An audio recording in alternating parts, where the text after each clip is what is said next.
This video is sponsored by genview.online. எமக்கு தொழில் கவிதை நாட்டிற்கு உழைத்தல் இமை பொழுதும் சோராதிருத்தல். இதுவே பாரதி தன்னை அறிமுகம் செய்து கொண்ட வரிகள். எத்தனை ஒரு எளிய அறிமுகம், அதே நேரத்தில் எத்தனை வலிமையான அறிமுகம். பாரதி பற்றிய உலகத்திற்கான அறிமுகமும் இதுதான். அவனுடைய தொழிலை சொல்லிவிட்டு அடுத்த இரண்டே வரிகளில் நாட்டிற்கு உழைப்பேன், இமை பொழுதும் சோர்வடையாமல் இருப்பேன் என்றே தன்னை அறிமுகம் செய்து கொண்டான். உண்மையில் தன்னை ஒரு கவிஞனாக மட்டுமின்றி தன்னை ஒரு கவிராஜனாகவே அறிமுகம் செய்து வாழ்ந்தும் வந்தான். 39 வயதிற்குள் அனைவரும் வியக்கும் வண்ணமாய் வாழ்ந்து மறைந்தவன் பாரதி. இன்னும் எத்தனை ஆண்டுகள் ஆனாலும் அவன் பெயரை உச்சரிக்காமல் இங்கே தமிழ் வரலாறு எழுதப்படாது என்ற வகையில் வாழ்ந்து மறைந்தவன் பாரதி. தன்னை அறிமுகம் செய்வது என்பது ஒரு வகையான கலை. இந்த வீடியோவை பார்க்கும் எத்தனை பேர் உங்களை நீங்கள் கம்பீரமாக அறிமுகம் செய்திருப்பீர்கள்? காலில் ஒரு வடு, கணுக்காலில் மச்சம், கையில் ஒரு அம்மை தழும்பு. உங்களை எவ்வாறு அறிமுகம் செய்து கொண்டீர்கள் என்றால் அது உடல் ரீதியான அடையாளம். அது உங்கள் மனதினை அறிமுகம் செய்யாது. உயர்ந்த உங்கள் சொற்களும் செயல்களுமே உங்களை அறிமுகம் செய்யும். ஒவ்வொரு மனிதரிடமும் உங்களை அறிமுகம் செய்கையில் நீங்கள் உங்களை உயர்வானவராகவே எண்ணுங்கள். அடுத்தவரை சுட்டிக்காட்டி இன்னாருக்கு நான் இந்த வகையில் சொந்தம் என்பதெல்லாம் ஒரு வகையில் உங்களுக்கு ஒரு சிறிய விசிட்டிங் கார்டு போன்ற அறிமுகத்தையே தரும். இந்த உலகத்தில் தலை சிறந்த தலைவர்கள் பலரும் தனது திறமைகளையும் தாண்டி ஏதோ ஒரு தனித்த அடையாளத்தை விட்டு சென்றிருக்கிறார்கள் என்றால் அது மறுக்க முடியாத உண்மை. ஒன்றை புரிந்து கொள்ளுங்கள், உங்களுடைய பிறந்த நாள் உங்களுடைய உண்மையான பிறந்த நாள் இல்லை. முதலாக உங்கள் திறமை என்று வெளிப்படுகிறதோ அன்று தான் உங்களுடைய முதல் பிறந்த நாள். தயக்கத்தை வென்றவர்களே இந்த உலகத்தில் வெற்றியை நோக்கி அடியெடுத்து வைக்கிறார்கள்.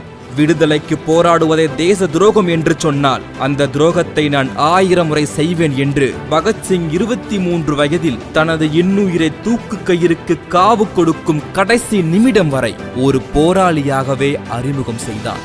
இவர் இந்த நாட்டின் தேசிய கவி என்ற காந்திக்கு அறிமுகம் செய்து வைக்கப்பட்ட பாரதி.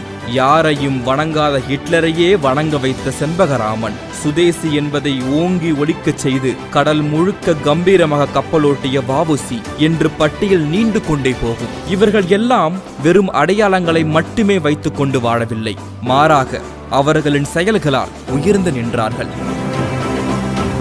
அன்பார்ந்த சகோதர சகோதரிகளே என்று ஒரு கம்பீரமான குரலில் சுவாமி விவேகானந்தர் சொன்னது அவரை மட்டுமின்றி இந்தியாவையே உலகம் திரும்பி பார்க்க வைத்த நிகழ்வாக மாறியது. ஒரு உண்மை என்னவென்றால் அதற்கு முன்னர் அதே கூட்டத்தில் 3 நபர்கள் இது போன்று தங்கள் உரையினை தொடங்கியிருக்கிறார்கள். ஆனால் அவர்கள் யாருக்கும் கிடைக்காத ஒரு தனிச்சிறப்பும் பெருமையும் விவேகானந்தருக்கு கிடைத்தது என்றார். நிச்சயமாக சுவாமி விவேகானந்தரின் வலிமையும் உண்மையும் மிக்க மன உறுதிக்கு கிடைத்த வெற்றிதான் அது.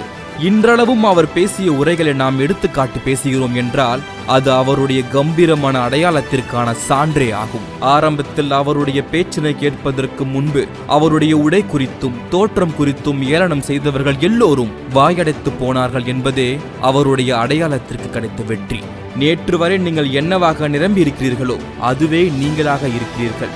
நிச்சயமாக உங்களை நீங்கள் நம்பிக்கை நிறைந்த தலைவர்களாக மனதால் நினைக்க தொடங்குங்கள். உங்கள் அவமானங்களை அப்படியே ஏற்காமல் அவற்றை அனுபவமாக மாற்றிக்கொள்ளுங்கள். நீங்கள் உங்களுக்காக செய்தவைகள் உங்களோடு மறைந்துவிடும். உலகத்திற்காக செய்தவைகள் உலகம் உள்ளளவும் நிலைத்து நிற்கும். இந்த உலகத்திற்கானவனாக உங்களை நீங்கள் அறிமுகம் செய்து கொள்ளுங்கள். உங்கள் அறிமுகம்தான் உங்கள் அடையாளம். உங்கள் அடையாளத்தை உங்கள் அறிமுகம் மூலம் இனி வெளிப்படுத்துங்கள். இதுபோல பல வீடியோக்களை நீங்கள் பார்க்க டீப் டாக்ஸ் தமிழ் யூடியூப் சேனலை சப்ஸ்கிரைப் செய்யுங்கள். இந்த வீடியோவை வாழ்வில் முன்னேற நினைக்கும் உங்கள் நண்பர்களுக்கு பகிருங்கள்.